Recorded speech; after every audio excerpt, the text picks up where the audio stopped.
தம்பிங்க சொன்ன மாதிரி நம்ம பொறுப்பாளர் ஒருத்தனை விஜய் அந்த கட்சி என்ன கட்சி சொல்லாதீங்க, தமிழர் தேசம் கட்சி. அந்த கட்சியெல்லாம் சொல்லக்கூடாது வாயில கூட. ஏன்னு சொன்னா எம்ஜிஆர்ங்கிற ஒரு நடிகரை நம்பி நம்ம போனோம். இதே ராமநாதபுரம் மாவட்டத்தில் ஒரு மிகப்பெரிய மீன் பிடிக்கிற ஐயா ஒருத்தரை பார்த்தேன் போன பாராளுமன்ற தொகுதி மீட்பு கூட்டத்துக்கு. எம்ஜிஆர் ரசிகருங்க. என்னுடைய கார்ல புறம் அதிமுக கலர் தாங்க பேர் எழுதியிருப்பேன். அப்பல இருந்தா நான் ரெட்டலைக்கு தாங்க ஓட்டு போடுவேன். நம்ம கிராமத்தில் இருக்கவங்களும் ரெட்டலைக்கு தாங்க ஓட்டு போட சொல்லுவேன். யாருங்க அங்க நம்ம தான் பெரும்பான்மையா இருக்க, யாருக்கு ஓட்டு போறீங்கன்னா வேற சிறுபான்மை சாதியை ஒன்னா சொன்னா பாலா போச்சு, நாசமா போச்சு. எம்ஜிஆரை நம்பி போய் என்ன பண்ணோம்? இந்த முத்தரையர் மக்களுடைய வாழ்வியலை மாத்தல. அடுத்தது ஜெயலலிதாங்கிற ஒரு நடிகை நம்பி கூட்டம் கூட்டமா ஓடினவன் அவ பின்னாடி யாருன்னு கேட்டா இந்த முத்தரையர் தான். அந்த அம்மாவும் இந்த சமூகத்திற்கான உரிய அந்தஸ்தை கொடுக்கல. இந்த மக்களுடைய வாழ்வியலை மாத்தணும்னு நினைக்கவே இல்லை. அதுக்கப்புறம் இப்ப வந்திருக்கார் நடிகர் விஜய். ஒரே நாள்ல 25 லட்சம் 30 லட்சம் பேரை சேர்த்துட்டாராம். ஓட்டு இல்லாதவெல்லாம் சேர்ந்திருப்பான். விசிலடிச்சாங்க ஓட்டு இல்லாதவெல்லாம் சேர்ந்திருப்பான். யார் வேண்டுமானாலும் நடிகர்கள் பின்னால் போகட்டும். நமக்கு மிகப்பெரிய அனுபவத்தை கற்றுக் கொடுத்திருக்கிறது நடிகர் பட்டாளம்.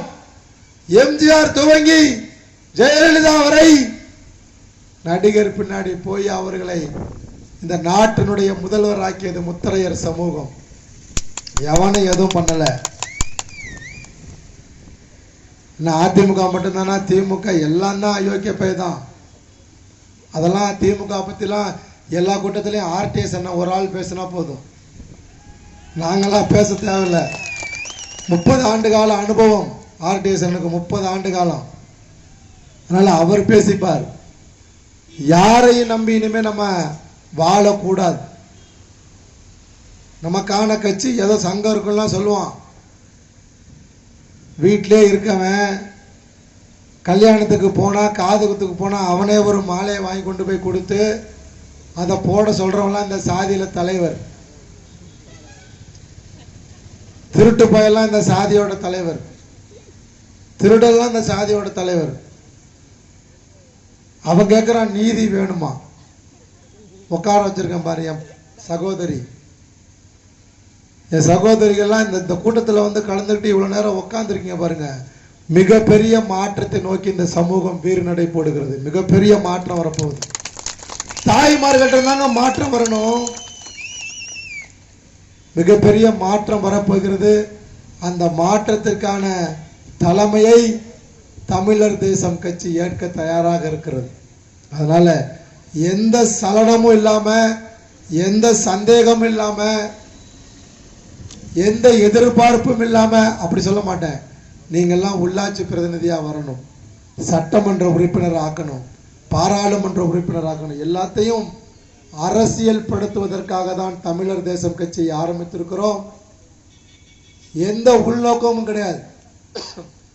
சமநீதி போராளின்னு கொடுத்தாங்க சாமியாருங்க. நாங்க பட்டத்தை போய் எங்கேயும் வெளியில வாங்கல. சன்னியாசி சாமியார் தான் கொடுத்தா சமநீதி போராளிங்கிற பட்டத்தை.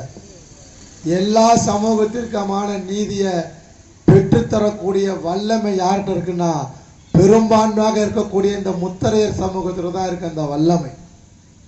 நம்ம தான் நீதியை பெற்றுத்தர முடியும். எல்லாருக்குமான நீதிய, யாதவருக்கான நீதிய, வெள்ளாளருக்கான நீதிய, பறையர் சமூகத்திற்கான நீதிய, தேவேந்திர வேளாளர் சமூகத்துக்கான நீதியெல்லாம் யார் பெற்றுத்தர முடியும்? பெரும்பான்மையாக இருக்கக்கூடிய வரலாற்றிலே நாடாண்ட இந்த முத்தரையர் சமூகத்தினால் மட்டுமே நீதியை பெற்றுத்தர முடியும். நாம் எல்லாம் மற்ற சமூகத்திற்கான நீதியையும் நமக்கான நீதியை பெறுவதற்காக வீறுநடை போடுவோம். தமிழர் தேசம் கட்சி என்கிற பெயரில் வீறுநடை போடுவோம். வாருங்கள் வாருங்கள் என்று சொல்லி இந்த நிகழ்வை இங்கு ஏற்பாடு செய்த அருமை சகோதரர்களுக்கும் இந்த நிகழ்விலே திரளாக கலந்து கொண்ட தாய்மார்களுக்கும் பெரியோர்களுக்கும் இளைஞர்களுக்கும் வீர முத்தரையர் முன்னேற்ற சங்கத்தின் சார்பிலும் தமிழர் தேசம் கட்சியின் சார்பிலும் நெஞ்சம் நிறைந்த நன்றியை தெரிவித்துக் கொண்டு விடைபெறுகிறேன். நன்றி, வணக்கம்.